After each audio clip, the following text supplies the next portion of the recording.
Muy buenas a todos. Hoy en este curso de Historia de Ucrania vamos a ver las tierras de Ucrania en el medievo. Sin embargo, tendremos que retrotraernos también a la baja antigüedad, a la antigüedad clásica y, por supuesto, también a la antigüedad ya llegando con los comienzos de la Edad Media, que comienza en el año 476 hasta el siglo XV. Veremos, es necesario estudiar la historia medieval porque la idiosincrasia, la influencia del Imperio Romano de Oriente, del Imperio Bizantino, la cristianización de las Rus de Kiev, los Rurik, los varegos anteriormente, cómo llegan a través de los ríos desde Escandinavia, y por supuesto a finales de la Edad Media la incorporación de las tierras ucranianas a la mancomunidad polaco-lituana, a la unión, todavía unión personal. Ya en el siglo XVI tendrá lugar la unión de Lublin.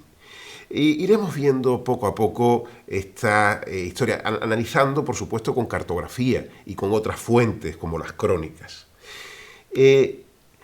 Recomendarles también una buena bibliografía.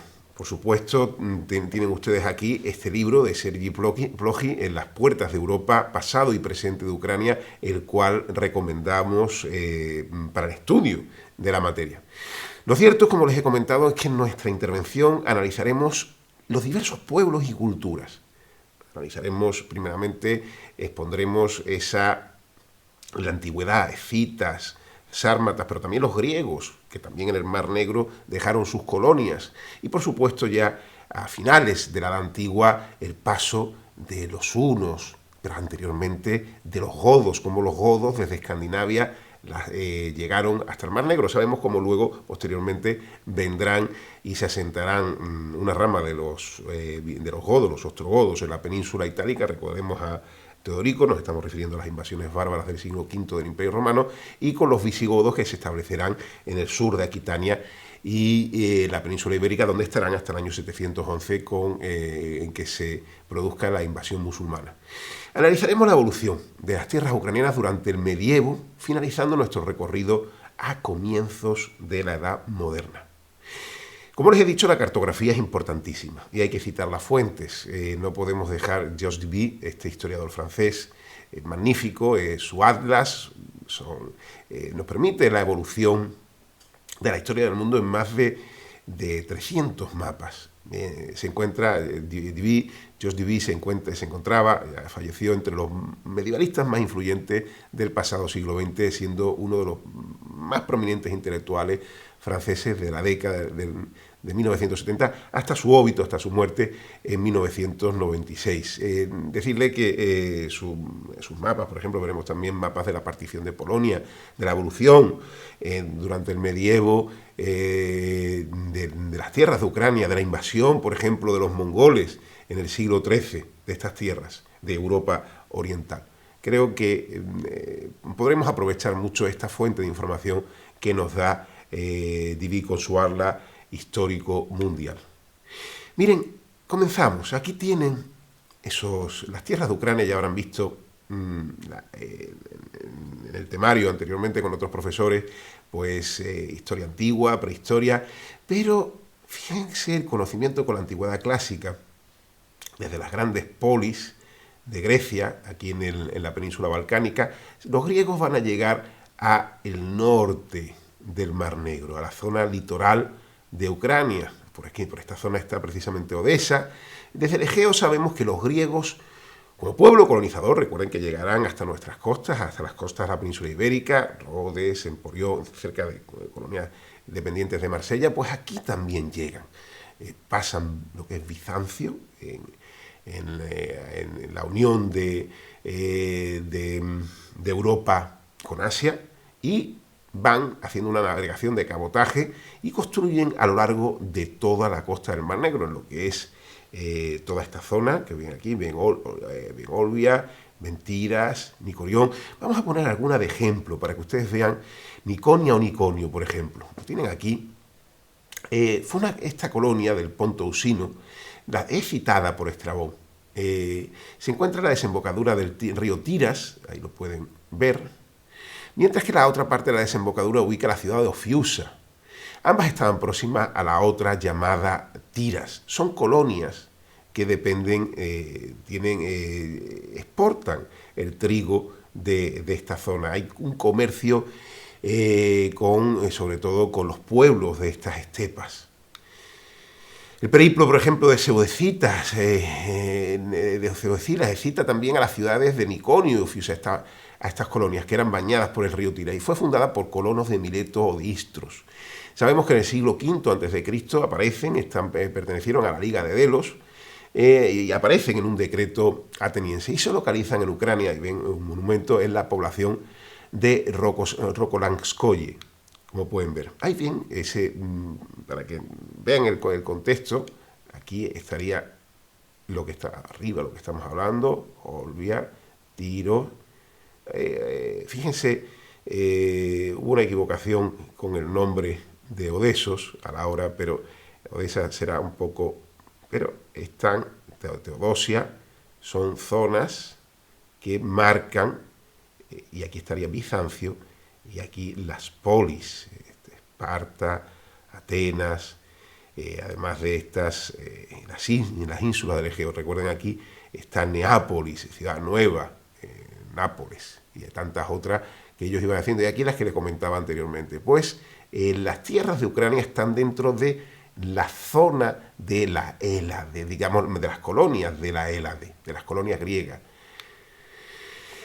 ¿Cuáles son los pueblos que están con los que comercian los griegos? Bien, pues aquí en torno al Dnieper, en el sur de Ucrania y en torno a otros ríos, en la península de Crimea, y en toda esta zona vemos a los escitas. No podemos olvidar este pueblo nómada y guerrero. Habitaba las estepas del sur de Rusia y de Ucrania. ¿Cuál era su origen? Su origen, de origen iranio. Estamos hablando cómo llegan, y su cultura, les habrán hablado ya de este tema, estaba basada en el pastoreo nómada y en la cría de caballos de monta. Eran excelentes jinetes y excelentes guerreros. Recomendarle como bibliografía, aquí tienen Scythian and Greeks, de Mintz. Esto fue publicado, es un clásico, fue publicado en la Universidad de Cambridge en 1909. Y tienen otras también, el de Latishev, Inscripciones, Ories Septentrionales Pontiusinos, que nos permiten ver una serie de epígrafes también sobre esta época que estamos hablando. No podemos olvidar, no podemos dejar de citar la cultura pasíric. La cultura pasíric hace referencia a un antiguo pueblo nómada de origen escita que vivió en el macizo de Altai, la zona sur de Rusia, como pueden ver. Hay excavaciones que se han realizado, no solamente vamos a hablar de fuentes documentales, sino también remitimos, por ejemplo, a fuentes materiales realizadas por los arqueólogos. Excavaciones en Birs, cerca de Poltava, en Ucrania, han sacado a la luz una vasta ciudad, una gran ciudad con una superficie mayor que la de cualquier otra ciudad de la época, precisamente vinculada. Y se ha identificado provisionalmente por un equipo de arqueólogos liderado por Boris Shanko, como en el yacimiento de Gelono, la supuesta, la hipotética capital de Escitia.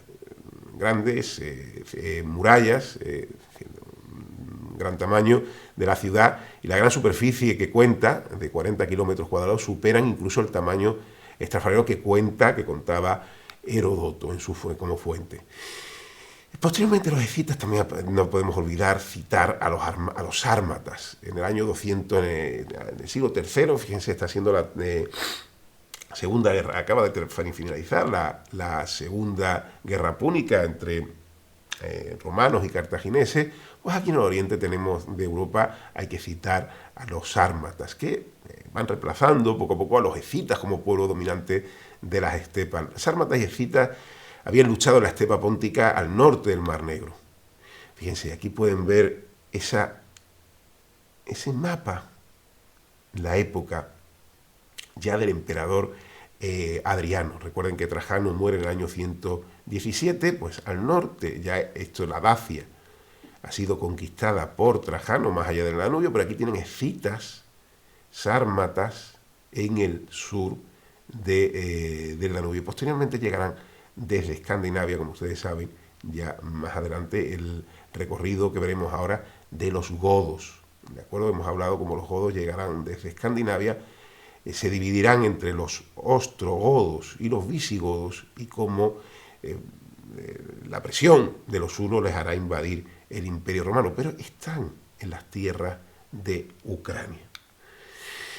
Hallazgos en el siglo, por supuesto hay comercio con los romanos, así lo atestiguan las excavaciones que se han encontrado. Miren, hallazgos de monedas romanas entre los siglos II al IV, desde la época de los emperadores Trajano y Adriano, sugieren relaciones comerciales con las provincias orientales del Imperio Romano. Los habitantes de la cultura zarubinsi son considerados como los antepasados directos de los antiguos eslavos que más tarde se establecieron en Kiev. Aquí tienen una bibliografía, la de Pavel Dolusanov, la cual recomiendo, sobre los tempranos, los primeros eslavos, los antiguos eslavos. Con respecto a los godos, que ya hemos mencionado, que también poblarán las tierras del sur de Ucrania, ya Jordanes escribió que alrededor de mediados del siglo VI, en el año 550, ellos vinieron de Escandinavia, de lo que parece ser la isla de Gotland, en el sur de Suecia.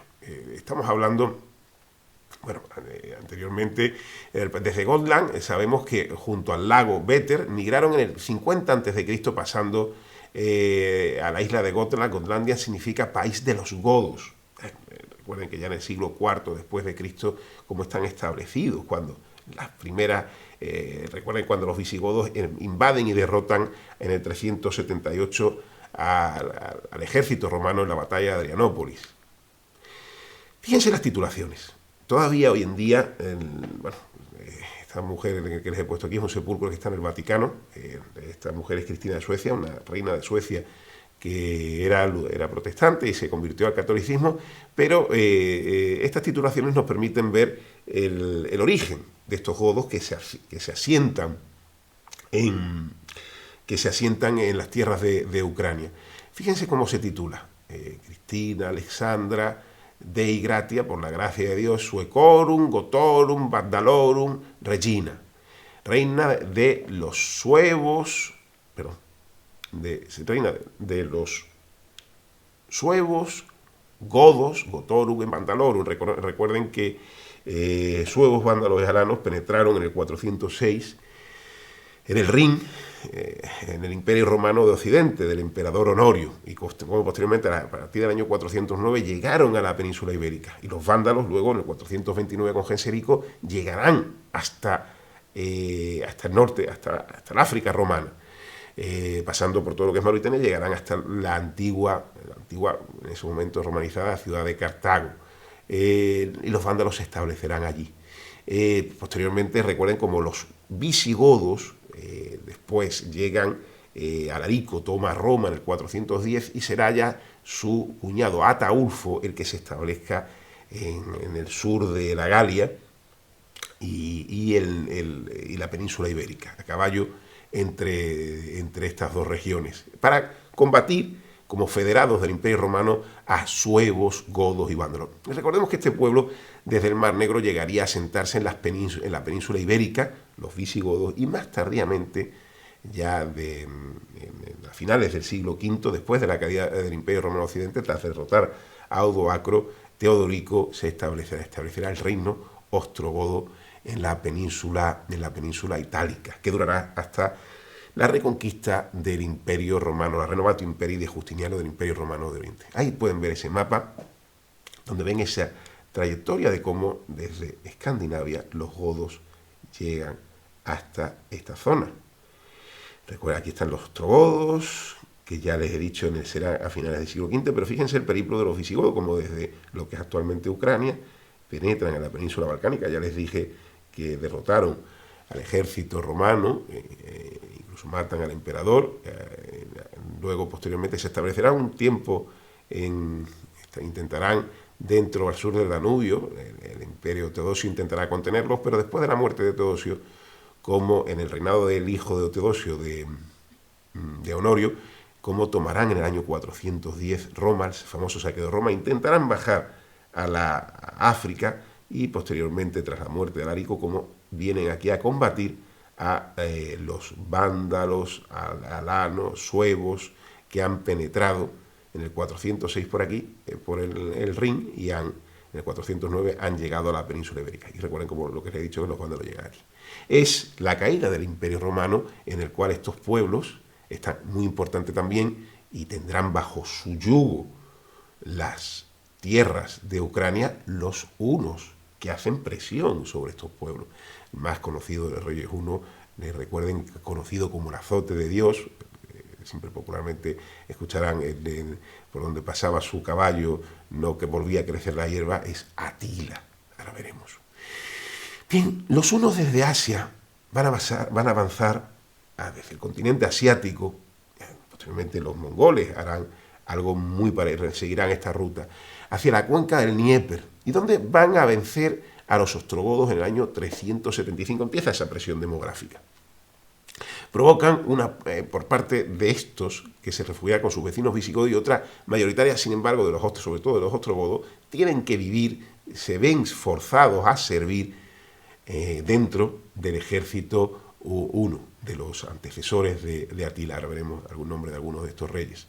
Los hunos cruzan el Dniester en el 376, derrotan también a los visigodos, que van a solicitar, como les he dicho, asilo al Imperio Romano, a la Pars Orientalis. Miren, los mapas ya les he dicho que nos ayudan muchísimo. Ahí pueden ver todas estas tierras de Ucrania, cómo van a estar bajo el dominio huno, que va a tomar.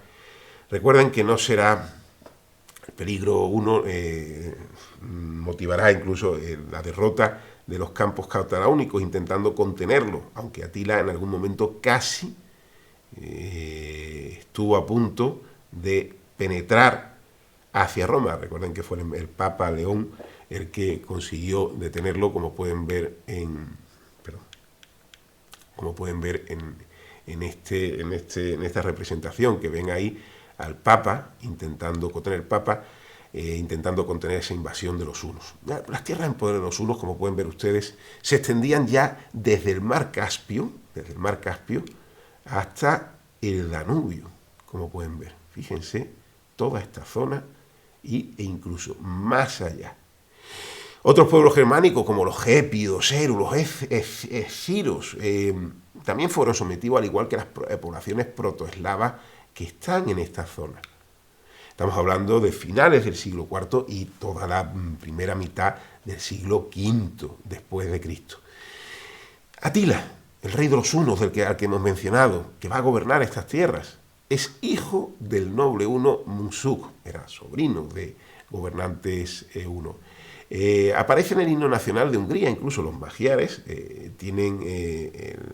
afirman descender precisamente de los hunos. Gobernó al principio con su hermano, no fue solamente un gobierno unipersonal, al principio gobierna con su hermano, eso no es tan conocido, Bleda. Recomendamos igualmente, que hemos hablado anteriormente, una serie de bibliografías, entre ellos El mundo de los hunos, los estudios en su historia y cultura de Otto Mange-Helfen.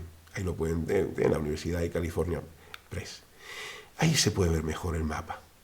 ¿Ven? Aquí en el Dnieper estarían los ostrogodos, pero sometidos, entre el Dnieper y el Dniester estarían sometidos. Ya los visigodos se han establecido aquí, en el sur, han ido desde aquí, ese periplo que hemos visto, y aquí estarían también los alanos y Atila gobernando esta zona. Esto sería el siglo V, antes de la caída del Imperio Romano Occidente con Rómulo Augustulo, que es en el año 476. Ven como ya los sajones se están estableciendo aquí, desde lo que es Germania, se han establecido los francos. Recuerden, Clodoveo, invadirán la Galia y darán Francia. En gran parte, estas invasiones, este mapa que estamos aquí, podemos hundir las raíces de Europa en estos momentos. Fíjense, hablamos ahora del Imperio Romano de Oriente.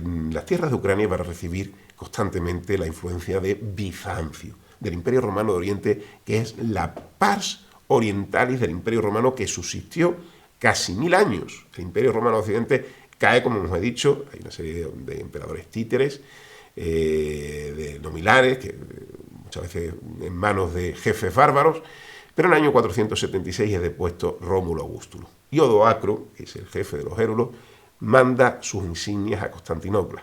En teoría, de iure, la unidad del Imperio Romano queda restaurada, va de facto.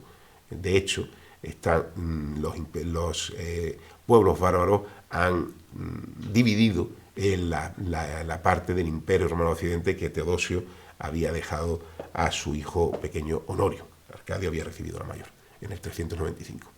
Bien, según Procopio de Cesarea, luego de la muerte de Ernac, el reconfigurado Estado I se dividió nuevamente entre sus dos hijos, formados por dos hordas distintas, aunque relacionadas entre sí, los cutríguros al oeste y los utíguros más al oriente, más al este. Y sabemos que contingentes de estas poblaciones van a servir dentro del Imperio Romano de Oriente a lo largo del siglo VI. Recuerden, sobre todo, los reinados del emperador Justino, en los años 20 del siglo VI, pero posteriormente el gran reinado del emperador Justiniano, de Justiniano I, entre el año 527 y el año 565, que en el cual es el esplendor del Imperio Romano de Oriente, que restaura gran parte el Mare Nostrum.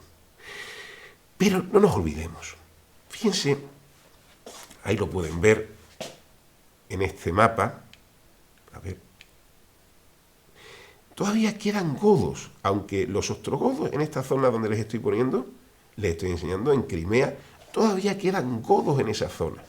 ¿Cómo es posible? Fíjense, los godos, como hemos dicho, salen de Escandinavia, llegan a esta zona, y recuerden, los ostrogodos a finales del siglo V derrotarán a Odoracro, y los visigodos ya estaban aquí desde el primer tercio del siglo V, desde Ataulfo. Pero todavía van a quedar y van a ser los más duraderos. Tribus góticas van a permanecer en el Mar Negro, especialmente en la zona de Crimea. Y hay fuentes lingüísticas que lo acreditan. Y además los últimos godos supuestamente existieron en el sur de Ucrania y en lo que es la zona de la península de Crimea.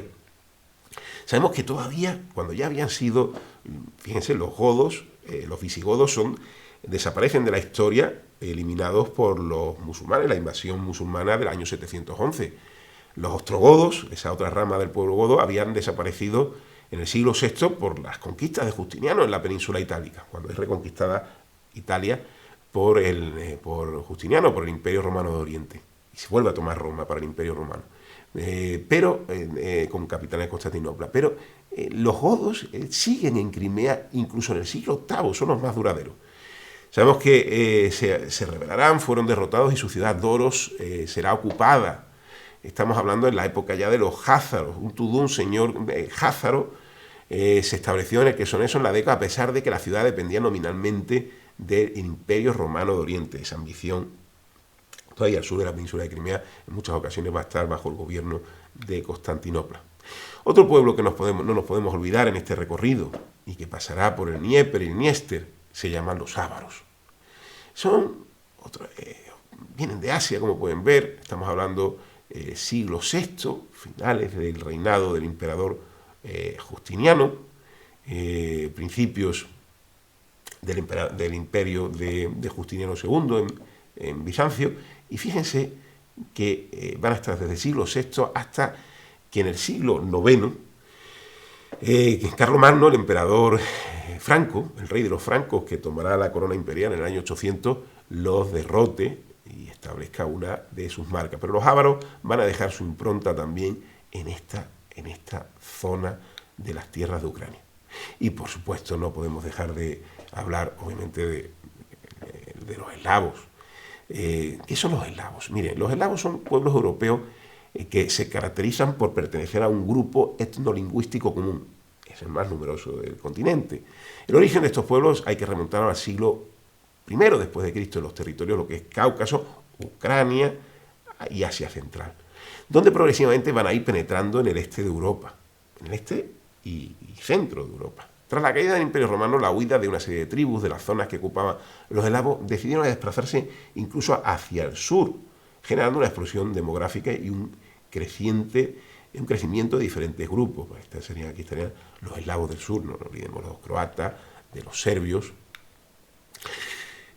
Fíjense también en este siglo VII, Bulgaria hoy la situamos dentro de la península balcánica, pero El pueblo búlgaro ha estado también en estas tierras que pertenecen a Ucrania. Fíjense, en el 632, en la ciudad de Fanagoria, el Khan Kubrat de los búlgaros se declaró gobernante de todas las tribus búlgaras que vivían en la región del Mar Negro, el Mar Azov y Mar Caspio. Ahí pueden ver su evolución entre el año 628 y el 665. Luego va tomando esta zona. Aquí vemos, por ejemplo, están los magiares, que posteriormente están aquí. Todo esto pueden ver a los eslavos y pueden ver al Kanato ávaro. ¿De acuerdo? Pero es una zona que se la va a conocer como la antigua Gran Bulgaria. Y ha dejado también su impronta. Bizancio tendrá que enfrentarse en numerosas ocasiones a los búlgaros cuando penetren en la península balcánica. ¿Cómo estamos a mediados del siglo VII? Pues miren, ahí lo pueden ver en ese mapa. Esa Gran Bulgaria está aquí. Los godos, les he dicho que siguen hasta el siglo VIII aquí en la península de Crimea. Los házaros están aquí poco a poco. Hay alanos, contingente de alanos todavía, georgianos, los ávaros, y aquí el Imperio Romano de Oriente y, por supuesto, los eslavos. No se olviden los eslavos como contingente poblacional mayor y el que va a ir, digámosle, poblando toda esta zona, fusionándose, por supuesto, con otros pueblos. Y aquí están presionando desde el siglo VII. Recuerden que Mahoma muere en el año 632 el califato islámico, primeramente Omeya, posteriormente será Abasí, va a marcar también toda esta zona. No los házaros van a estar en lucha en muchas ocasiones con ellos, y recuerden que los házaros se convertirán al judaísmo. Hablemos del primer imperio búlgaro. Ahí pueden verlo en ese mapa, como desde las llanuras de Ucrania van a ir penetrando hasta el corazón del Imperio Romano de Oriente, hasta el Imperio Bizantino, en el siglo IX y principios del siglo X. Recordemos al zar Simeón I, que va a conseguir una serie de victorias que van a alcanzar su apogeo. Es la época, ahora hablaremos, en que San Cirilo y San Metodio ya han estado evangelizando estas zonas. Su imperio, con la capital en Preslav, se extendía desde el recodo del Danubio hasta el río Dnieper, en la actual Ucrania, y desde el mar Adriático al Mar Negro. Como pueden ver, penetraban los Balcanes, dejando a los bizantinos solamente las costas actuales de lo que es Albania, Grecia y lo que es la Tracia. Se instauró algo totalmente contrario a lo que va a pasar en el siglo XI, cuando la península balcánica esté totalmente sometida al Imperio Romano de Oriente, a Bizancio, con los cónninos, mientras después de la batalla de Manzikert, los turcos selyúcidas hayan tomado casi toda la península de Anatolia. Destacar en esta época la cultura Pliska-Preslav, el patrimonio cultural del primer imperio búlgaro. Hay que hundirlo en esta cultura, en la historiografía, que está presente en la historiografía búlgara. Pliska-Preslav, el nombre de esta cultura, hace referencia a las capitales donde se concentran la mayoría de los monumentos supervivientes. Y, por supuesto, no olvidemos la cultura dridu, que se han encontrado monumentos alrededor de Madara, Shumen, Novi Pazar, el pueblo de Han Krun en el noreste de Bulgaria, así como en el territorio de lo que era la antigua hacia la actual Rumanía. Los arqueólogos rumanos llaman cultura dridu a los restos dejados por el primer imperio, que fue descubierta en el sur de Besarabia, ahora dividida entre lo que es Ucrania y Moldavia. Hablemos de los házaros. Recordemos que a mediados del siglo VII, unas tribus surgidas de la nada, los házaros, van a unificar las estepas del norte del Cáucaso, dando lugar a un reino. Estos házaros no se van a convertir ni al cristianismo ni al islam, sino a otra de las religiones monoteístas que es el judaísmo. Tienen esa singularidad en la historia de las religiones. La primera aparición relevante de los házaros en la historia ocurriría por la ayuda prestada al emperador Heraclio I entre el año 610 y entre el año 641. Recordemos que Heraclio tuvo que luchar primeramente contra los persas sasánidas y posteriormente contra los jinetes después de la muerte de Mahoma en el decenio de los años 30. Recuerden que los musulmanes salen de la península arábica y toman todo lo que es el corredor sirio-palestino e irán conquistando lo que es Egipto, posteriormente la Cirenaica, lo que es antigua Cartago, Túnez, Argelia, y llegarán, por supuesto, a la península ibérica, como hemos dicho, en el siglo VIII. Aquí tienen, bueno, el jefe, un jinete házaro, algunas veces, el jefe házaro Cibel, algunas veces identificado como Gran Cantón Yaku de los turcos occidentales, dirigió a los suyos en la invasión de Georgia.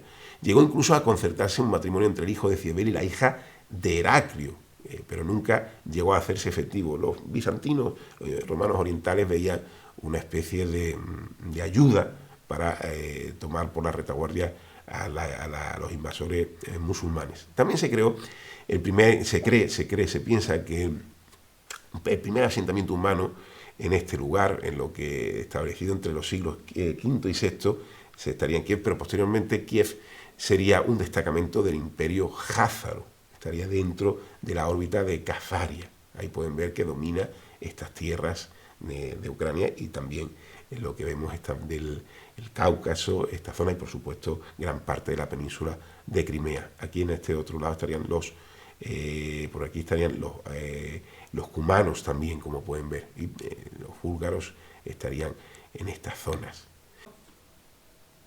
Continuamos con la historia de Ucrania durante el medievo.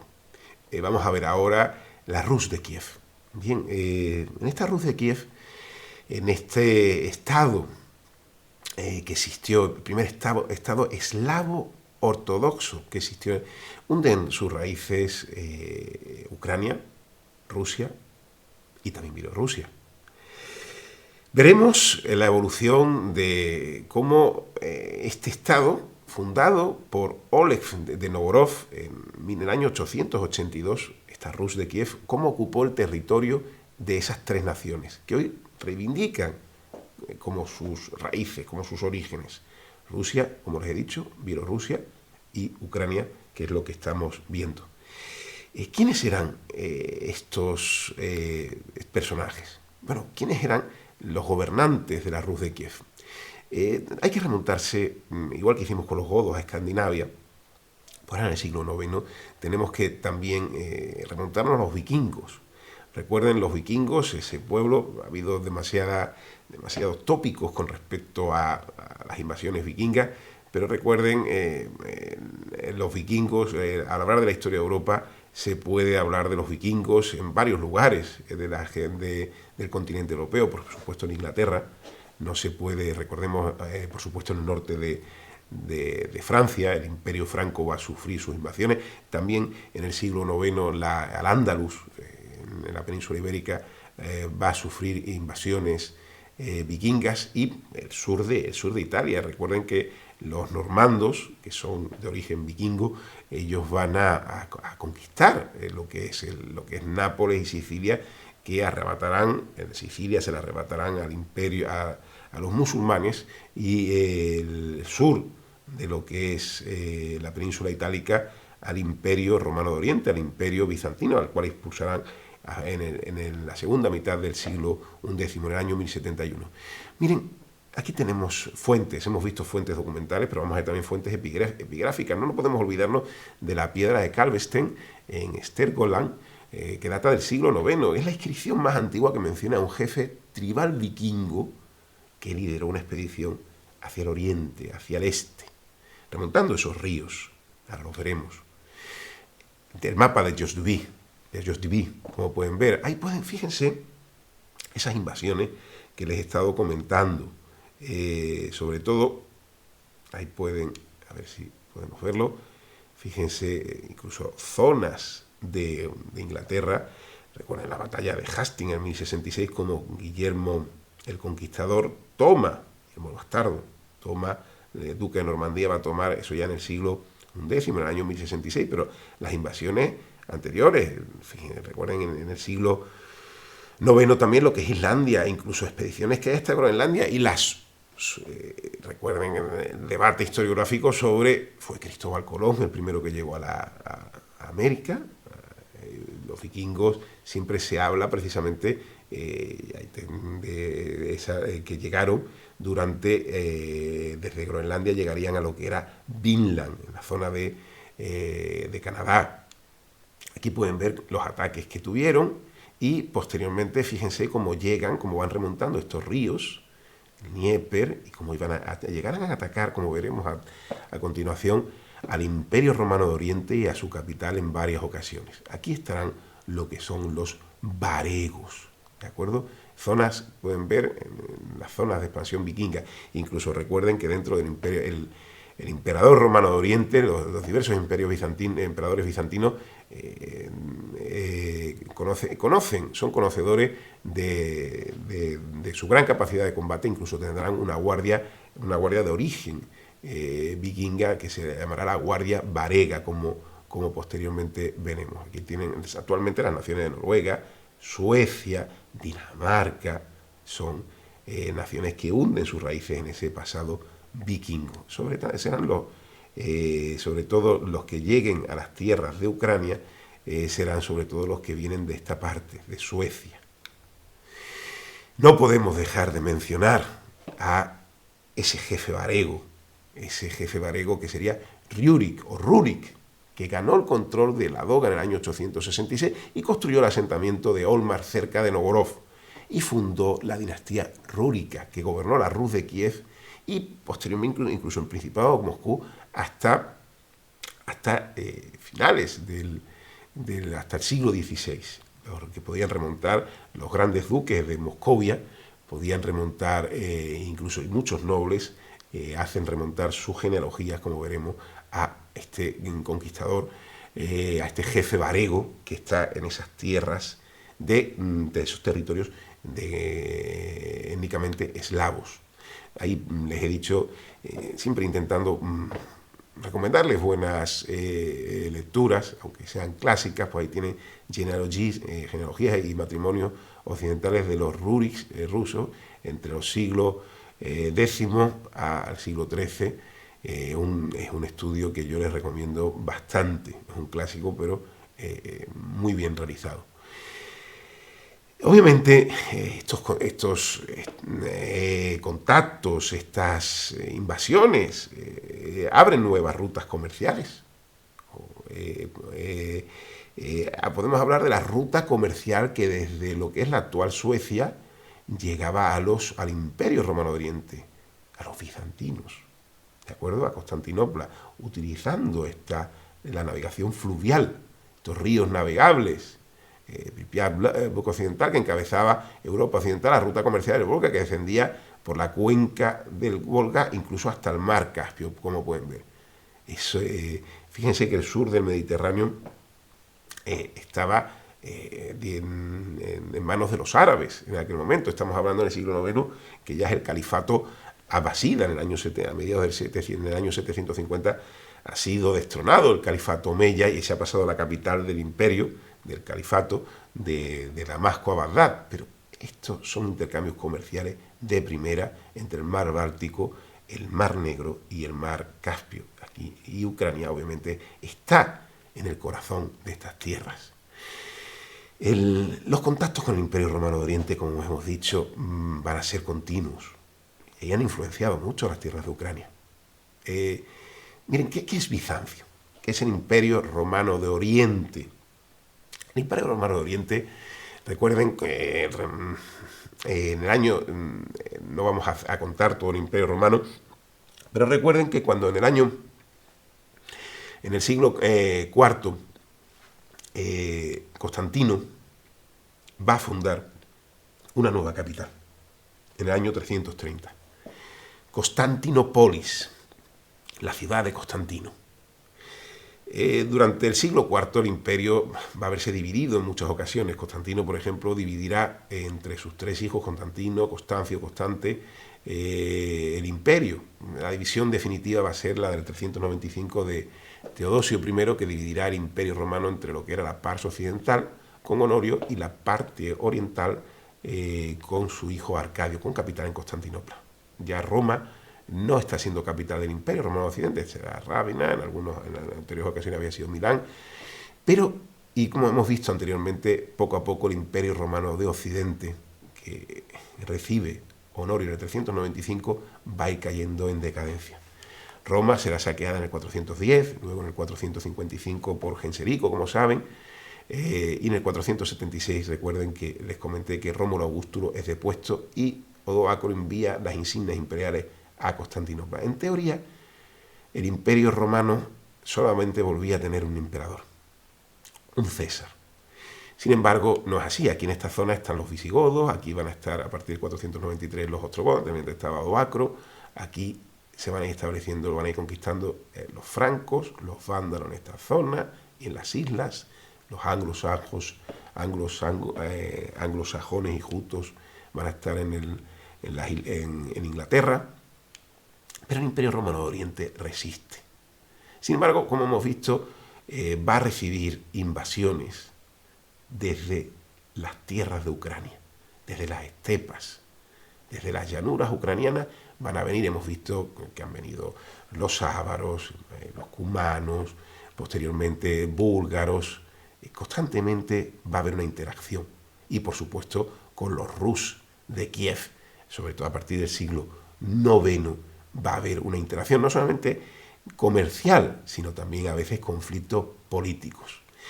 Miren, recuerden, desde un punto de vista religioso también, la influencia que va a recibir estas tierras y la Rus de Kiev del Imperio Romano de Oriente es muy importante. El Imperio Romano de Oriente, por supuesto, como pueden ver, va a ir decayendo. Aquí en el 476, fíjense, como tiene toda la que es la cuenca, esto es el reinado del emperador Justiniano, que ya ha conquistado gran parte de a los ostrogodos, a los vándalos, ha reconquistado esta parte en el año 554, pero recuerden que los lombardos van a ir conquistando esta zona, los musulmanes a partir del siglo VII esto, y las luchas que van a tener contra los búlgaros, etc. Y a partir del siglo XI, bueno, por supuesto desde el siglo VII luchando contra los musulmanes, y a partir del siglo XI contra los turcos. Y tras la conquista en la Cuarta Cruzada de Constantinopla en 1204, el establecimiento del Estado latino ya empieza lo que es una decadencia con la última dinastía imperial, que serán los paleólogos. Recuerden que en 1453 acaba el Imperio Romano de Oriente con la toma de los turcos, que tanto influenciarán también, y veremos sobre todo en la Edad Moderna, a esta zona, a las tierras de Ucrania.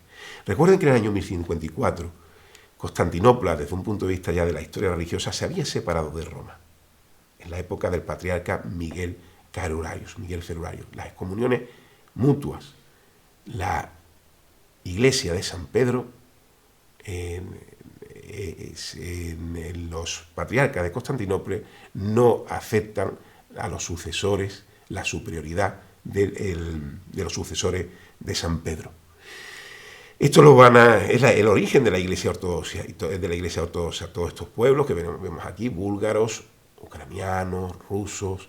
Recuerden incluso la misma palabra zar.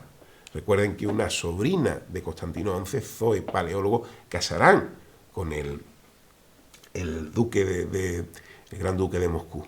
Y los zares, césares, llevan ese título, adoptarán con el tiempo ese título imperial, reputándose como la tercera Roma. La primera Roma sería la propia Roma, la segunda Constantinopla, que cayó, y siempre dicen que la tercera Roma, que ellos dicen que es Moscú, que nunca caerá. La caída del Imperio Romano de Oriente, Bizancio, el Imperio Romano de Oriente, durará 1000 años a la caída de su hermano el Imperio Romano de Occidente. Es un imperio cristiano. El Imperio Romano de Oriente, la palabra bizantino fue adoptada por eruditos franceses ya en el siglo XVII, después 2 siglos más tarde de la caída del Imperio Romano de Oriente. Ellos se sentían romanos, lo que pasa es de habla griega y de religión cristiana. Sin embargo, estamos hablando de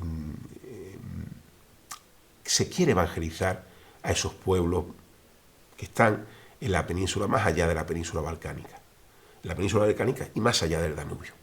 Para ello, el Imperio Romano de Oriente va a contar, y Roma también va a contar con ellos, con San Cirilo y San Metodio. Todavía no se ha producido la división, el cisma de Oriente, estamos en el siglo IX. San Cirilo y San Metodio, estos dos evangelizadores del mundo eslavo, son conocidos por la invención del alfabeto cirílico. Sabemos que San Metodio murió en aquellas tierras en el año 855, mientras que San Cirilo habría regresado a Roma en el 869, occidente europeo están los francos.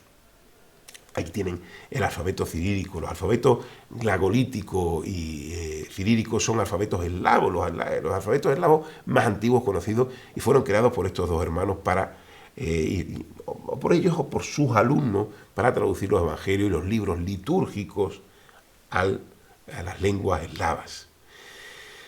Pueden verlo, está en Croacia. El alfabeto glagolítico temprano se utilizó en la Gran Moravia entre el 863 y el 885, la expulsión de sus estudiantes para documentos de San Cirilo y San Metodio, para documentos y esos libros litúrgicos, y en la Academia también de la Gran Moravia, fundada por San Cirilo, donde fueron educados los seguidores de San Cirilo y San Metodio, entre otros por el propio San Metodio. El alfabeto normalmente se llama cirílico porque tradicionalmente se ha atribuido a San Cirilo. Esa atribución ha sido confirmada por la Carta Papal Industriae Tue de Juan VIII, del Papa Juan VIII, que aprobaba el uso del antiguo eslavo eclesiástico, que dice que el alfabeto fue inventado por Constantino el filósofo. El término invención no excluye la posibilidad de que los hermanos hubieran utilizado letras anteriores, previas.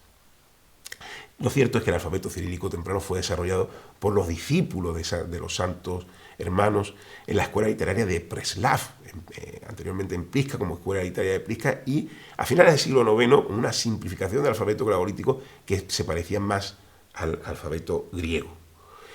Después de la muerte, del óbito de San Cirilo, San Clemente de Ócrida acompañó a San Metodio desde Roma a Panonia y también a la Gran Moravia. Estamos hablando que después de la muerte de San Metodio, en el 885, San Clemente encabezó la lucha contra el clero alemán en la Gran Moravia. Hay una serie de conflictos en la Gran Moravia junto con Mukoraf. Y después de pasar algún tiempo en prisión fue expulsado de la Gran Moravia, y en el 885 u 886 llegó a las fronteras del Imperio Búlgaro junto con Naum de Preslav, Angelar y posiblemente Goraz. Clemente y Naum fueron enviados posteriormente a la capital búlgara de Pliska, donde Boris, rey de los búlgaros, les encargó instruir al futuro clero del Estado en el idioma eslavo. Después de la adopción del cristianismo, la ceremonia en el siglo IX, en 865 en Bulgaria, se llevaron a cabo en griego por parte del clero enviado desde el Imperio Romano de Oriente. Y teniendo esta creciente influencia bizantina y el debilitamiento de su estado, Boris vio la adopción de la antigua lengua eslava como una forma de preservar su independencia política y la estabilidad de Bulgaria, lo que estableció esas dos escuelas en Pliska y Ohrid, donde se impartía teología para ser enseñada en lengua eslava. Mientras Naum de Preslav permanecía en Pliska trabajando en la fundación de la escuela literaria de Pliska, Boris primero encargó a Clemente que organizara esa enseñanza de teología a los futuros clérigos en el antiguo eslavo eclesiástico en la escuela literaria de Ohrid. Durante 7 años, sabemos que Clemente enseñó unos 3.500 estudiantes la lengua eslava y el alfabeto glagolítico. Esto, por supuesto, va luego a influir en las demás naciones.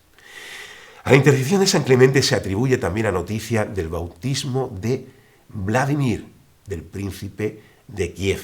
Esto que ven ustedes aquí está precisamente en San Clemente, en Roma. Es una magnífica basílica cerca del Coliseo, la Basílica de San Clemente de Letrán. Tiene abajo una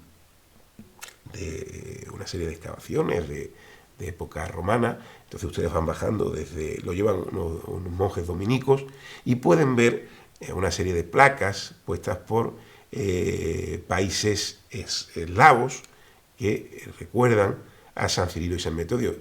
Fíjense aquí, por ejemplo, esta placa de Ucrania. Recuerdan, por ejemplo, a la intercesión de San Clemente se atribuye la conversión, el bautismo de Vladimir, príncipe de Kiev, que tuvo lugar en el 988. Por eso la fecha que ponen aquí, esto es precisamente cuando fue puesto cuando el milenio, y siguió el mismo año el bautismo de todo el pueblo en aguas del Dnieper. Hay representaciones de esa tradición del milagro del Mar Azov, de San Clemente. Les digo, San Clemente se relaciona con la península de Crimea. Habría que retrotraerse al siglo II después de Cristo, a la época del emperador de origen hispano, trajano, nacido en Itálica, al parecer San Clemente habría sido desterrado a Crimea durante el reinado de este emperador. Recuerden que él muere en el año 117, estamos en el primer tercio, a finales del siglo I, las primeras décadas del siglo II, y es obligado a trabajar en las minas y finalmente es martirizado atándolo a un ancla y arrojándolo al mar Azov. Esto es, estas tierras guardan el recuerdo de estas tradiciones cristianas. Algún tiempo después el agua retrocedió, cuenta el milagro, dejando al descubierto una tumba que los habitantes locales podían visitar una vez al año. Y según la leyenda, la marea entrante atrapó a un niño en la tumba. Al regresar al año siguiente, cuando el mar volvió a retirarse, el milagro consistió en que la madre del niño descubrió que su hijo había sobrevivido milagrosamente en la tumba durante todo este año bajo el mar. Ven aquí también desde aquellas tierras hasta Roma, lo cual evidencia una vinculación entre ambas, desde el Mar Negro hasta la capital del orbe católico, el traslado del cuerpo de San Clemente o de San Cirilo, hay hipótesis, desde el Vaticano a la Basílica de San Clemente en Roma, en este fresco del siglo XI, la Basílica de San Clemente de Letrán, donde hay excavaciones. A la derecha se encuentra el ancla, símbolo de San Clemente, el obispo y la multitud procedente de la cercana ciudad de Kherson, está aquí en esta zona, al sur de Ucrania. Salvó a los que, acostumbrados a ver al niño a salvo, quedan asombrados a ver al niño que les contaba en ese milagro a salvo de su madre. Una sorprendente representación del mar con varios tipos de peces rodean la escena que vemos en los frescos de San Clemente. Y en el panel inferior hay un medallón circular con un busto de San Clemente que es venerado por los autores del fresco portando velas, Beno de Rapiza, su esposa María y su hija Atila y su hijo Clemente. Debajo de la imagen de San Clemente hay una inscripción que se traduce buscando en oración, guardaos de las cosas dañinas. Ahí bien la transferencia, el transporte, el traslado de los restos de San Clemente. El otro fresco de la entrada representa como de San Clemente de San Pedro a esta basílica donde están esas placas que les he dicho que conmemoran el milenio del bautismo de San Vladimir. San Cirilo y San Metodio trajeron el cuerpo de San Clemente que habían encontrado en Crimea y se lo presentaron al Papa. El fresco muestra la escena del Papa llevando el cuerpo en procesión a esa iglesia, donde hay muchos eslavos cuando van a Roma visitan. En el centro vemos el cuerpo de San Clemente transportados en un féretro. Los dos hermanos, San Cirilo y San Metodio, con el Papa entre ellos, encabezan la gran multitud que acompaña al cuerpo y sus reliquias. El artista, sin embargo, se equivocó y dio el nombre como del Papa Nicolás, ya que, sin embargo, fue el Papa Adriano II quien en realidad recibió a los misioneros. La inscripción nos dice que este fresco también es un regalo de la familia de Rapiza. Yo, María Marcelaria, para la reverencia de Dios y la salvación de mi alma, hice pintar. Estas serían los mecenas. Bien, en ese siglo IX, ya les he dicho que no solamente hay intercambios comerciales entre la Rus de Kiev y el Imperio Romano de Oriente, hay una serie de conflictos. Entre ellos, remontémonos, hay un ataque, el ataque a Bizancio, por parte de una flota de en torno a unas 300 naves de los Rus de Kiev, que penetran incluso en el Bósforo y llegan a saquear los suburbios de Constantinopla. Se incendian una serie de casas, se apuñala a los habitantes. En ese momento el patriarca Focio, el patriarca de Constantinopla, cuenta que urgió a sus fieles a pedir a la Teotocos, a la Virgen María, a que salvara la ciudad. Ahí lo pueden ver. Se encomiendan los habitantes de Constantinopla a que la Virgen los salve. Sin embargo, ya les digo, fue un saqueo tremendo. Capturaron a 22 de los sirvientes del patriarca, los llevaron a los barcos y allí los despedazaron con hachas. Fíjense. Hay debate en la historiografía sobre el año de este ataque. Fue en el año 860, fue 6 años más tarde, en 866. Esta fecha, citada en la crónica de Bruselas, es actualmente la aceptada como definitiva por los historiadores. En la crónica de Néstor, ya en el siglo XII, veremos ahora luego las crónicas, la campaña fechada en el año 866, asociándola a nombres como Ascol y Dir, que se cree que eran los gobernantes de Kiev en aquella época. Sin embargo, las fechas de la primera parte de la crónica de Néstor suelen ser erróneas, y lo dice Vasiliev. Tenemos estudios, ahí lo tienen, de Alexander Vasiliev, a los cuales recomendamos, entre ellos el ataque a Constantinopla en el año 860, que acabamos de mencionar, publicado en como pueden ver, por Cambridge, Massachusetts. En este medievo, la Rus de Kiev, poco a poco, el paganismo va a ir siendo evangelizada, va a ir siendo cristianizada. Hay que nombrar a Santa Olga de Kiev. Su geografía es interesantísima. Fue la primera soberana, fue regente de su hijo, en convertirse al cristianismo. En el 945, 956, años 40, 50 del siglo X, después de Cristo. Las ceremonias para su recepción formal en Constantinopla, y estuvo en Constantinopla, la capital del Imperio Romano de Oriente, son descritas con minuciosidad por el emperador Constantino VII en su obra De Ceremonis. Esta fuente nos habla de la estancia de Santa Olga de Kiev en la capital del Imperio Bizantino. Sabemos que tras su bautismo tomó el nombre cristiano de Yelena o de Helena, en honor a la emperatriz reinante Helena Necapena en el Imperio Romano de Oriente. Recuerden, la tradición helena es también la madre del emperador Constantino, Santa Helena, patrona también de los arqueólogos por sus expediciones buscando reliquias en el Gólgota. Ahí tienen arriba al emperador Constantino Porfirogéneta, un emperador muy versado, muy culto, emperador y literato, como pueden leer ahí. De su viaje a Constantinopla en la década de los años, a mediados del siglo X, sabemos que viajó y visitó al emperador Constantino VII. Santa Olga se convirtió al cristianismo con la ayuda del emperador y patriarca. Es importantísimo. Y esto, una persona de su alcurnia, una persona de su linaje, de su influencia, que se convirtiera al cristianismo, esto va a repercutir, por supuesto, en la Rus de Kiev.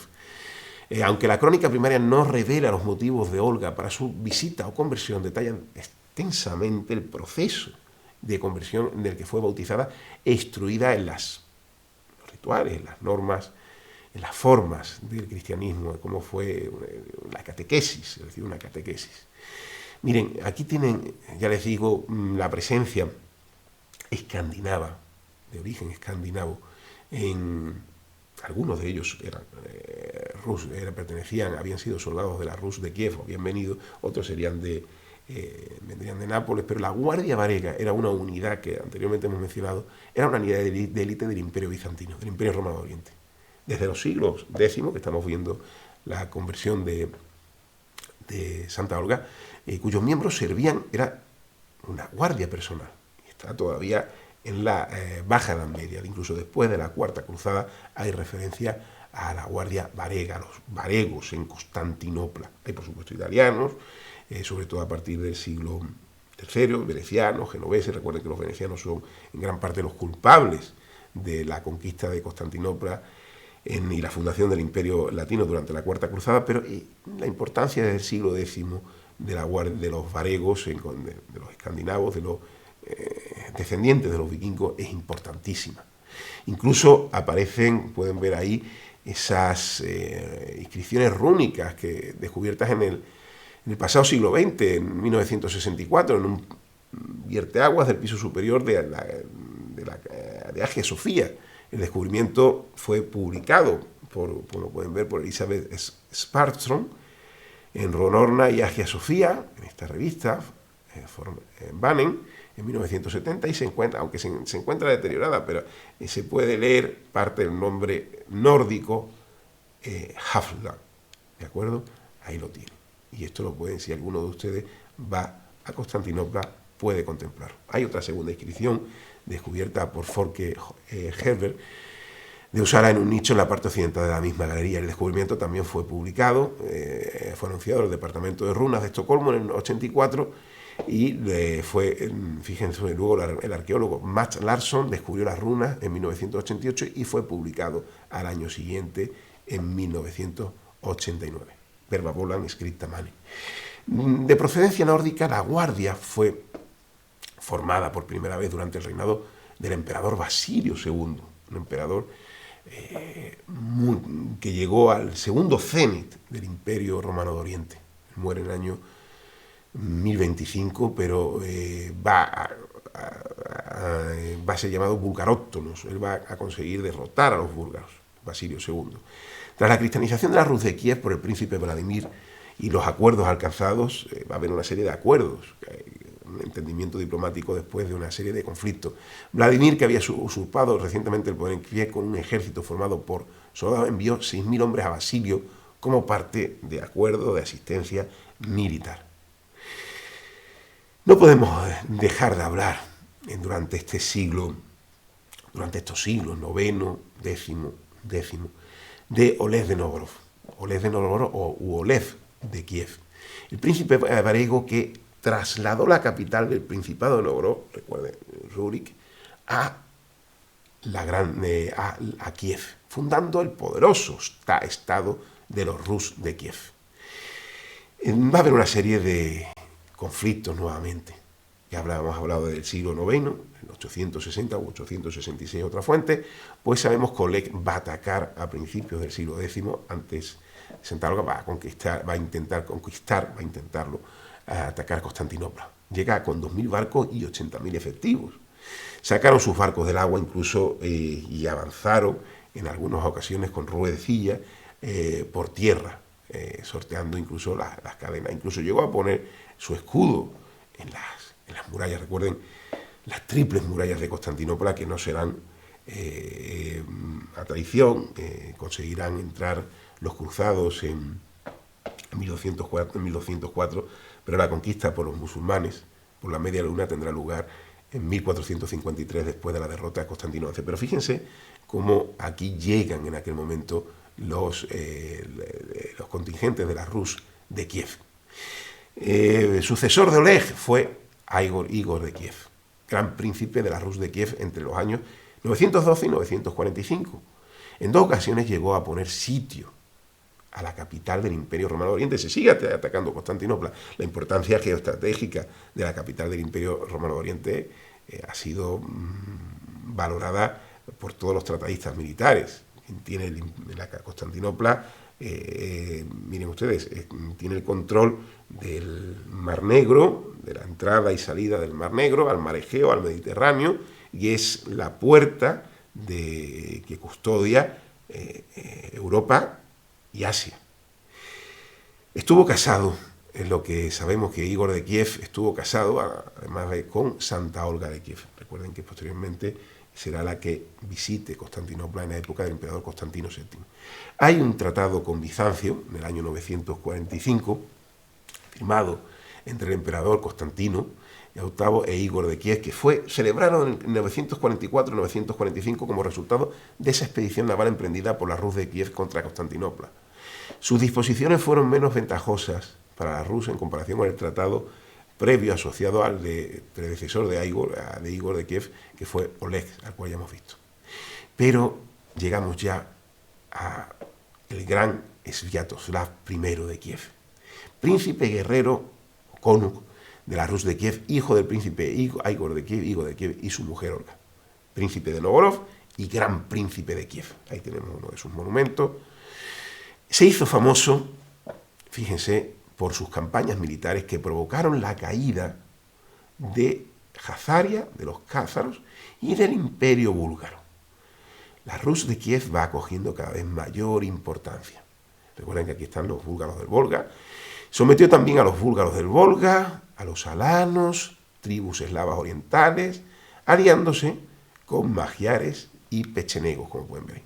Su reinado sobre la Rus de Kiev dura una década y se caracterizó por una rápida expansión en el valle del Volga, la estepa del Caspio, pero también en los Balcanes. Al final de su vida,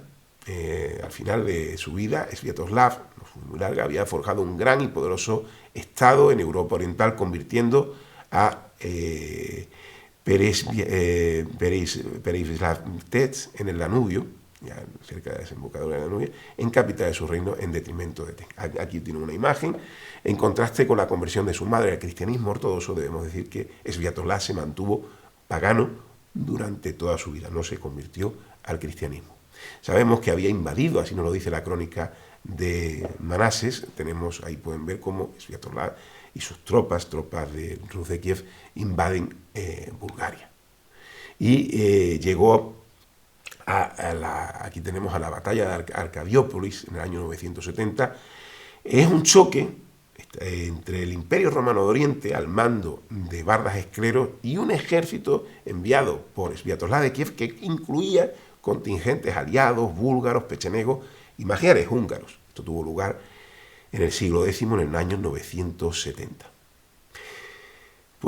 Después de Sviatoslav, hay que hablar precisamente de la conversión ya al cristianismo de la Rus de Kiev. Esto va a venir gracias a la conversión importantísima. Por supuesto, ya había habido una evangelización previa. Hemos visto como desde el siglo IX San Cirilo y San Matodio van evangelizando el mundo eslavo. Pero, fíjense, San Vladimiro llega al poder como príncipe, gran príncipe de Kiev en el 980. 8 años más tarde es cuando va a convertirse. Al principio de su reinado hubo mucha agitación política debido a disputas entre la herencia de su padre. En muchas ocasiones los grandes príncipes de Kiev dividen, va a ocurrir en varias ocasiones durante el medievo. Pero en el 988 va a convertirse al cristianismo. El matrimonio de Vladimiro con una princesa incluso del Imperio Romano de Oriente, de Bizancio, con Ana Porfirogénita, hermana del emperador Basilio II. Ya les he dicho que es el que extermina a los pueblos, es importantísimo. Y establece, después de estos conflictos que hemos visto, unas relaciones más estrechas entre Constantinopla y Kiev. Los príncipes Boris y Gleb, cuyos nombres cristianos serían Román y David, respectivamente, fueron sus vástagos, sus hijos. Sabemos que ambos príncipes fueron asesinados ya en el siglo XI, durante una serie de guerras intestinas, y que serían canonizados tras la cristianización de la Rus de Kiev. Están enterrados en Vishorov, que fue reconsagrada con su nombre. Muchas otras iglesias en Rusia y también en Ucrania y también en Rusia fueron más tarde nombradas después de ello. Su fiesta, su nomástica, el 24 de julio, 6 de agosto. Aquí tienen San Vladimiro de Kiev, es importantísimo también porque ahí tienen el trisuz. El trisuz, que es el tridente ucraniano, era el escudo. Y fíjense que son las armas que tiene la nación ucraniana. Eso es el escudo de armas de Vladimiro, que es la base. Hay que remontarse al medievo precisamente para entender estas armas que tiene el Estado ucraniano. Sabemos que cuando la estabilidad fue notable en su reino, este mismo fue repartido, entregado en varias ocasiones. Eso ocurre, recuerden que también ocurrió en el Imperio Carolingio, a la muerte de Luis el Piadoso, que reparte su reino entre los nietos de Carlomagno, entre Luis el Germánico, Lotario y Carlos el Calvo. Pues aquí pasa algo parecido. Novgorod, Siversky se lo da a Yaroslav, Rostov al futuro y mártir Santo Boris, Turov a Sviatopol, Murón a Gleb, Polotsk a Esilav, Dreslinia a Sviatoslav y Mutarakán a Stilav. En cada región se va a ir creando una estructura administrativa que favorece la proliferación de escuelas con enfoque eclesiástico que sirven para la formación de futuros clérigos y una nueva y alta clase social. Tienen aquí a Yaroslav el Sabio. Fíjense, importantísimo también. Importantísimo porque fue 3 veces gran príncipe de Novgorod y Kiev, uniendo temporalmente ambos principados. Durante su largo reinado, la Rus de Kiev alcanza el pleno apogeo de su florecimiento cultural, pero también de poderío militar. En esta época, ahí pueden ver una expedición polaca, como pueden ver que en el año 1018, y en la campaña hay, igual que tiene interacciones la Rus de Kiev, como han visto, con el Imperio Romano de Oriente, incluso casa con miembros de la familia real de Basilio II, también hay interacciones con la vecina, con el vecino reino de Polonia. Hay que decir que en la catedral de Santa Sofía de Kiev se puede ver un fresco que representa a la familia entera de Yaroslav el Sabio, a Irene, como era Ingiger, como era conocida en la Rus de Kiev, y sus 5 hijas y 5 hijos. Yaroslav casó a 3 de sus hijas con príncipes extranjeros, lo cual revela también contacto con otros lugares de Europa, también con Europa occidental. Fíjense, por ejemplo, Isabel, Yelisabeta con Harald III de Noruega, tuvo su mano por hazañas militares en el Imperio Romano de Oriente, Anastasia de Kiev con los magiares, con Andrés I de Hungría, o su hija menor Ana de Kiev, que casa precisamente con Enrique I de Francia y va a ser regente de este país. Esta princesa, nacida en la Rus de Kiev, va a gobernar esta Francia durante la minoría de edad de su hijo, en la época en que ya estamos pasando en los orígenes de esa Francia medieval. Otra hija puede haber sido Ágata, que se casó con Eduardo el Exiliado, incluso con Inglaterra, y que fue esa Inglaterra todavía anglosajona, que fue madre de Edgar Ateling y Santa Margarita, y su hijo mayor, Dobroñega o Dobronieva, según otras fuentes, su hermana. Se casó con Casimiro I el Restaurador, enlaces, por supuesto, con el reino de Polonia, que hemos hablado ya de la expedición que hubo en el año 1018. Hablemos ahora de Sviatoslav de Kiev, Sviatoslav I, príncipe de Turov y soberano del Rus de Kiev desde el año 1054 a 1073, y 3 años más tarde, del 76 a 78, era el hijo mayor de Yaroslav el Sabio. Fue uno de los autores, y es importante decirlo, del primer código de leyes ruso, de la Rus de Kiev, llamado Justicia de la Rus, Ruskaya Pravda. Como resultado de una revuelta popular en 1068, Sviatoslav fue desterrado y tuvo que huir a Polonia. Nuevamente esos contactos con la vecina Polonia. Un año después tomó Kiev gracias a la ayuda del ejército polaco. Sin embargo, en 1073 nuevamente fue expulsado por su hermano. Guerras intestinas por el trono. Y como pueden ver, en 1076 retomó Kiev, 3 años más tarde, pero su óbito tuvo lugar al poco tiempo en una batalla contra los príncipes Oleg Sviatoslavich y Boris Vyacheslav. Sviatoslav II de Kiev fue el príncipe del Principado de Chernígov entre 1054 hasta 1073 y gran príncipe de Kiev desde 1073 hasta su muerte. Fue también hijo de Yaroslav el Sabio y fue fundador de la rama rúrikida de Chernígov, y a veces se le conoce en la fuente como Sviatoslav de Chernígov. Otro gran príncipe de Kiev, que era el cuarto hijo y favorito de Yaroslav el Sabio, fue Vesvolod Yaroslavich. Fue el primer príncipe de Kiev en unir a su título la denominación de Kniav de toda Rus. Sin embargo, en el siglo XII, como pueden ver, en el año 1169, Kiev va a ser saqueada. ¿Por quién? Por Andrei Bogulievsky de Vladimir Suzdal. Y en este saqueo, en esta invasión, la catedral de Sofía de Kiev, de Santa Sofía de Kiev, va a ser parcialmente destruida. A continuación hablaremos de las fuentes, del Códice de Hipacio, por ejemplo. Para conocer esta época, es la fuente más importante de datos históricos de la parte del sur de la antigua Rus de Kiev. Continuamos con las fuentes. Hemos visto, no se olviden, la crónica de Kiev, pero tampoco podemos dejar de mencionar la crónica de Galicia y Volinia. Ahí forman parte de la crónica original, que sepan que no sobrevivió, pero es la copia conocida más antigua del Códice Hypatian Codis, como pueden ver, del Códice de Hipacio. Recuerden, hablamos de los pueblos cumanos, lo pueden ver aquí, también están en estas zonas, aquí lo pueden ver, y cómo interacciona y cómo va a haber conflictos. Estamos hablando, esto es Asia en el siglo XIII. Recuerden que en ese siglo XIII, aquí en la zona de Mongolia, va a nacer un nuevo imperio que va a dominará China, dominará toda toda esta zona de la ruta que recorren caravanas por la ruta de la seda, y llegará hasta Europa y, por supuesto, al califato, incluso llegará a derrotar al califato abasí.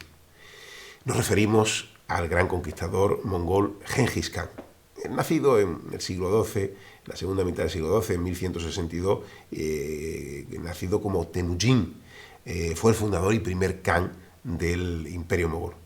Recuerden, los mogoles fueron un pueblo nómada que se convirtió así en uno de los imperios más grandes de la historia. Miren, aquí pueden ver esa evolución del mundo, cómo fue conquistando y cómo llega hasta las tierras de la actual Ucrania. Fíjense cómo paulatinamente, a finales de 1227 es cuando muere Gengis Khan, pero sus sucesores van a continuar, a sus hijos y nietos, con la expansión, llegando hasta Hungría, como pueden ver, y incluso Polonia, hasta las fronteras de Hungría y Polonia. Va a ser la impronta dejada por los jinetes mongoles, va a marcar toda esta zona. Fíjense, aquí pueden ver esas hordas. Ahora veremos sobre todo que los principados, sucesores de la Rus de Kiev, fíjense, llegarán incluso a saquear Kiev en los años 40 del siglo XIII.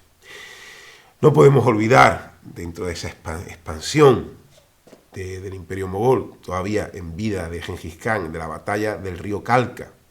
Donde tuvo esta batalla es un río de Ucrania, afluente del río Kalmius, que fluye desde Lizbanska hasta desembocar cerca de la ciudad de Mariupol. Discurre por el Oblast de Donetsk y el Oblast de Zakarpatia, y su longitud aproximadamente unos 88 kilómetros. Fíjense, aquí tuvo lugar esa batalla. La crónica de Enrique de Livonia, escrita en el siglo XIII, hacia 1229, afirma que Mstislav III de Kiev murió junto a 40.000 de sus hombres, y en la persecución de 6 días los mongoles mataron casi 100.000 rusos, desconociéndose el total de soldados caídos en la batalla, solo que murieron 50 príncipes. En tiempos más modernos se estimaba que los vencidos pudieron dejar 20.000 muertos en el campo. La crónica de Susdal, una continuación del códice de Lorenzo del siglo XV, afirma que murieron 10.000 kievitas en la batalla, causando lamento en todo el Rus cuando se enteraron del desastre. Los sucesores, como digo, de Gengis Khan, hay que mencionarlos porque van a interactuar en todo este espacio geopolítico. Batu Khan fue un gobernante mongol, fundador de la Horda Azul, hijo de Jochi y nieto de Gengis Khan. Su Horda Azul se convirtió en la Horda de Oro que gobernó todas las tierras de la zona que comprendía Rusia, pero también parte de Ucrania durante 250 años, tras derrotar incluso a los ejércitos de Polonia y Hungría. Batu Khan y los mongoles empezaron su invasión a finales de 1237, conquistando primeramente el Principado Rus nororiental de Riazán, y al año siguiente, en 1238, avanzaron hacia el sudoeste, destruyendo a su paso la ciudad de Vladimir y Kozelsk. En el 239 capturaron Pereyaslav y Chernigov, acercándose cada vez más a la capital de Ucrania, Kiev. Los enviados mongoles sabemos que llegaron a pedir su sumisión, que fueron ejecutados por el gran príncipe Miguel de Chernigov. Miguel, ante la caída de Chernigov, sabemos que se refugió en Hungría, y el príncipe Rostislav II aprovechó la oportunidad para reclamar Kiev para sí, pero sería rápidamente derrotado por Darién de Galitzia. Hay unas ambiciones por la ciudad de Kiev, como pueden ver. La crónica ilustrada de Iván el Terrible es la mayor compilación de información histórica sobre estas tierras en la época medieval, en el medievo. Cubre el periodo desde la creación del mundo hasta 1500, hasta el siglo XVI, 1566. Es conocido informalmente como el libro del zar y es análogo con la Zar Kolokol y Zar Pushka. Tras su victoria en Kiev, los mongoles obligaron a Galicia y Volinia a someterse a la soberanía de Batukán y tuvieron libertad para avanzar hacia el oeste, hacia los reinos de Hungría y de Polonia. El avance mongol hacia el oeste, hacia el occidente, solo se detuvo en septiembre de 1242, cuando Batu Khan recibió la noticia de que Ogedei Khan había muerto y Batu necesitaba asistir al Kiritai, donde se elegiría al nuevo Khan, al nuevo sucesor. Poco después, el nuevo régimen mogol comenzó a recaudar tributos a través de un Bas en Kiev y otros lugares como Karpin ya observó en la década de 1240. Sabemos que el antiguo gran príncipe de Kiev, Miguel de Chernígov, había buscado sin éxito ayuda en Hungría, Polonia y Galicia durante su exilio, pero en 1243 ya había aceptado que los mogoles reconocieran a Yaroslav II de Vladimir como nuevo gran príncipe y Miguel regresó a Chernígov. Todos los más destacados príncipes, los reinantes de la Rus, acabaron viajando a Sarai, la capital del recién establecido estado de la Horda Dora de Batu Khan. Se fueron sometiendo. Daniel de Galicia y Miguel de Chernígov fueron los dos últimos en hacer su viaje y sometiéndose formalmente al Khan como su señor y siendo confirmados en sus principados a cambio de su fidelidad. Sin embargo, Miguel, en juramento de vasallaje, se negó a purificarse caminando entre dos fuegos y a inclinarse ante un ídolo de Chingis Khan, según se dice, y esta ofensa enfureció tanto a Batu Khan que lo ejecutó en septiembre de 1246.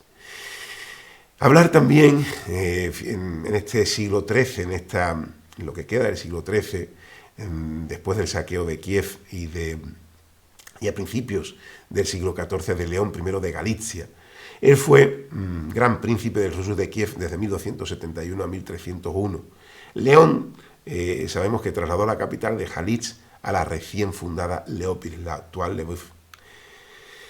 En la época, en el estado donde los mongoles fundan lo que es la Horda de Oro, u Horda Dorada, que fue un estado mongol que abarcaba parte de las actuales Ucrania, Rusia y Kazajistán, tras la ruptura, la desintegración del imperio mogol en la década de los años 40 del siglo XIII.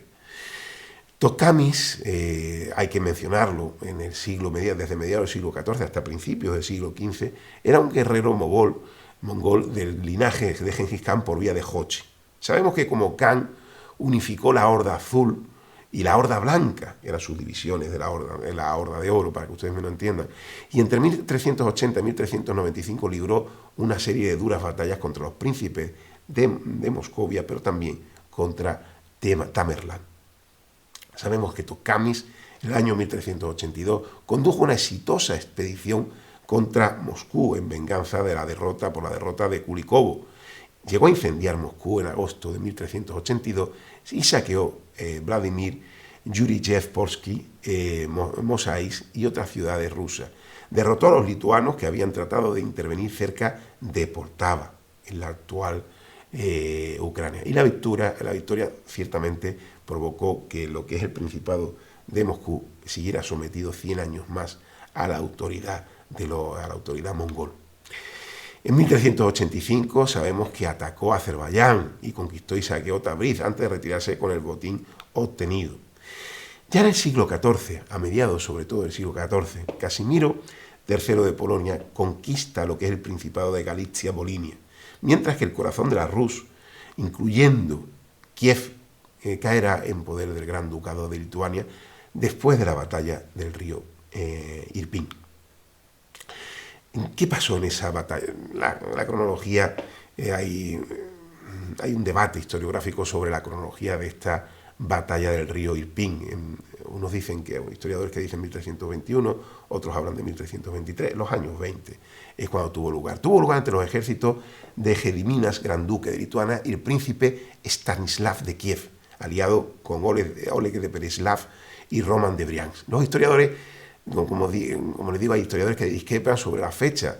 Hay unos que hablan de 1321, Ivanovich Rogot argumenta en 1322, Rowell dice 1323, otros dicen que, como pueden ver, 1324 o 1325. El río Irpin está al sudoeste de Kiev. Sabemos que Gediminas derrotó a Stanislav y a sus aliados. Luego sitió y conquistó Kiev, mandando a Stanislav, el último descendiente de la dinastía rúrica que gobernó Kiev, recuerden, desde los varegos, al exilio, primero en Brián y luego a Riazán. Sabemos que Teodoro, hermano de Gediminas y Almirante, hijo de Mindaugas, de la familia Olchansky, se instalaron en Kiev durante este siglo XIV. No podemos dejar durante este siglo XIV, ya en la segunda mitad del siglo XIV, dejar de hablar de la batalla de las Aguas Azules, Blue Waters, como ven ahí. Tuvo lugar en septiembre de 1362, cerca de la confluencia del Sinai Vodi, como pueden ver, o Siniuja con el río Bug meridional, entre los ejércitos del Gran Ducado de Lituania, y a la influencia cada vez mayor de Lituania. Posteriormente recuerden que se unirá a finales del medievo con Polonia, y durante la Edad Moderna será la mancomunidad de las dos naciones, y la Horda de Oro, Lituania contra la Horda de Oro. Miren, Vladimir, destacar también que el gran príncipe de la Rus de Kiev, Vladimir Olgerdovich, importante. Este príncipe no solamente vamos a hablar de batallas, sino también de numismática, porque acuñó moneda. Podemos ver en la imagen una moneda del Principado de Kiev en esa época, en la época de Vladimir Olgerdovich, que imita una ceca se ve la influencia de los mongoles, de la horda de Oro. Hay una leyenda escrita como algo parecido al árabe, pseudoárabe, incierta de la región de Kiev. Llegamos ya a la unión de Krevo, en 1386. Esa unión dinástica entre Polonia y Lituania, la mayor parte del territorio de lo que es la actual Ucrania va a ser controlada por el Gran Ducado de Lituania. Fue entonces cuando se van a comenzar a utilizar las formas latinizadas del vocablo rus, Rutenia, rutenos, para designar a la tierra y al pueblo de Ucrania, respectivamente. Sabemos que a finales del siglo XIV el Principado va a ser liquidado, pero en 1440 será restablecido y nuevamente 30 años más tarde liquidado de nuevo cuando la ciudad de Kiev sea tomada por el ejército, y en 1471 el Principado de Kiev va a pasar a ser un voivodato dentro del Gran Ducado de Lituania. Antes a finales del siglo XIV, mencionar la batalla del río Volska, que tuvo lugar el 12 de agosto entre los ejércitos tártaros de Edibu y Temur Kutulus y los ejércitos del Gran Duque de Lituano, Vytautas el Grande, y de Tokamis, siendo estos últimos los que salieron derrotados del campo de batalla. Ya en la segunda mitad del siglo XIV, en los primeros años del siglo XV, Otto, un gran conquistador, nacido en la moderna Uzbekistán, llamado Tamerlán, conquistador, líder militar, político turco-mogol, el último de los grandes conquistadores nómadas del Asia Central. Él fallece después de haber derrotado a los turcos otomanos en 1405 en Otrar, en Simen, en lo que es actualmente Kazajistán. Tamerlán era descendiente tanto de turcos como de mogoles. Si bien probablemente no era descendiente directo de ninguno de ellos, compartía un antepasado común con Gengis Khan por parte de padre, aunque algunos autores han sugerido que sería su madre. Su madre podría haber sido descendiente del Khan. Estaba claro que pretendía invocar, haciéndose descender del gran conquistador mogol del siglo XIII, a caballo de Gengis Khan entre los siglos XII y XIII, de Gengis Khan, y quería vincular su vida a la de su antecesor. Ciertamente Tamerlán visualizaba la restauración del imperio mongol y, según el historiador Yegar Sharian, se consideraba, ahí lo pueden ver en Guerra y Civilizaciones, una de sus obras, se consideraba heredero directo de Gengis Khan. Destacar, pueden ver aquí la campaña de Timurlán del año 1395, que pueden ver aquí llegando al Dnieper. Destruyó sistemáticamente todas las grandes ciudades comerciales de la Horda de Oro y llegó incluso hasta Cafa, en el Mar Negro. Recuerden que en esta época, estas tierras, hay una serie de colonias genovesas. Todavía aquí está el imperio de Trebisonda, lo que ven aquí en verde es el Imperio Romano de Oriente, con la dinastía Paleólogo, y todo lo que ven aquí en este morado, esto es el Imperio Turco-Otomano. Tamerlán conseguirá derrotar y hacer que sobreviva todavía unos 50, medio siglo más, el Imperio Bizantino, ya que derrota a los turcos otomanos en la batalla de Ankara en el año 1402. Sabemos que derrotó decisivamente a Tokhtamis en la batalla del río Terek el 15 de abril de 1395. Lanzó durante su asalto final a la horda de oro que había sometido durante estos siglos XIII y XIV las antiguas tierras de los Rus de Kiev. Ya por último vamos a ir terminando precisamente cómo es las tierras de Ucrania a finales del medievo. El último príncipe sería Simeón Olegkovich, el último príncipe de Kiev, gran príncipe de Kiev. En los años 70, recuerden que pasará de principado a voivodato, dentro precisamente bajo la soberanía de Casimiro IV. Casimiro IV, recuerden que fue gran duque de Lituania entre los años 1440 y 1492. Recuerda que en 1492 es cuando finaliza precisamente la Edad Media con el descubrimiento de América y comienza la Edad Moderna, y rey de Polonia entre 1444 y 1492. Las tierras de Ucrania, gran parte de Ucrania, están dentro de Lituania, que están unidas. Hay una unión, como pueden ver en ese escudo, con el reino de Polonia bajo la dinastía Jagiellonczyk. Lo pueden ver aquí. Así pues, la unión polaca-lituana, como pueden ver, marca el fin, es el gran estado que están. Recuerden cómo Polonia ha derrotado en ese siglo XV, a principios del siglo, la primera mitad del siglo XV, a los caballeros teutónicos. Recuerden cómo tiene todo esto que ven aquí, Polonia, pero fíjense aquí, Kiev pasa a ser un voivodato, pero todo esto, todo lo que es la mayor parte de Ucrania, pertenece a Lituania, al Gran Ducado de Lituania, toda esta zona, como pueden ver. ¿Qué pasa con Crimea, con esta zona que vemos aquí, con la península, con el Quersoneso? Bueno, pues esta zona aquí estará dentro de los tártaros de Crimea, desde el siglo XV hasta el siglo XVIII, hasta la conquista de esta zona por la zarina del Imperio Ruso, Catarina II.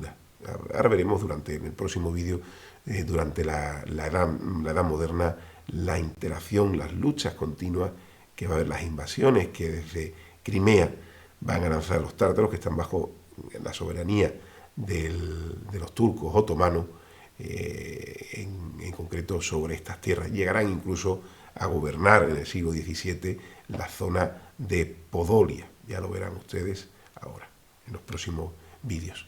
A finales de la Edad Media, y para concluir, como les he dicho, Kiev ha pasado de ser la gran capital de los Rus de Kiev, pues ha pasado a ser un voivodato dentro del Gran Ducado de Lituania, bajo unido, como ya les he dicho, esa unión personal todavía, la de Lublin será del siglo XVI, en 1569, de una unión personal entre Lituania, bajo el mismo soberano, y Polonia. Vemos aquí a los cosacos zaporogos, importantísimo aquí en el Dnieper. El nombre de cosacos, zaporogos, proviene precisamente de la localización de un campamento fortificado cosaco, el Sit de Zaporilla, que luego veremos en vídeos posteriores, originariamente construido en la área conocida como Zaporizhia, Zaporozhia, de las palabras ucranianas y rusas sa, detrás, y por hoy, rápido. Esta zona es muy interesante analizarlo, y la evolución que va a haber siempre de las tierras de los cosacos, en la cartografía lo veremos, que en la zona, lo que es el sur de Ucrania, y cómo luchan constantemente con el Kanato de Crimea. Conclusiones. En la clase en los vídeos que hemos anteriormente sobre Ucrania durante la Edad Media, hemos visto los diversos pueblos que la habitaron en la antigüedad y durante todo el medievo. Godos, hemos visto también hunos, hemos visto ávaros, cumanos, los házaros, la importancia también de los mogoles, la importancia anterior de los varegos y la Rus de Kiev, la influencia cultural, política y religiosa del Imperio Bizantino, del Imperio Romano Oriente, y cómo a partir del siglo XIII la conquista de los mongoles y la Horda de Oro, esa resistencia, el saqueo, recuerden, incluso de Kiev en 1240. Y ya a finales de la Edad Media, eso es en el siglo XV, cómo Kiev pasa de ser un principado a ser un voivodato dentro del Ducado de Lituania unido bajo una unión personal con el rey de Polonia bajo la dinastía Jagiellonski. Aquí tienen bibliografía que yo les recomiendo. Hay algunos libros magníficos, Ucrania, Encrucijada de Cultura, Las Puertas de Europa, ya se los dije al principio de intervención, y muchas gracias por su atención. Nos vemos en el próximo vídeo.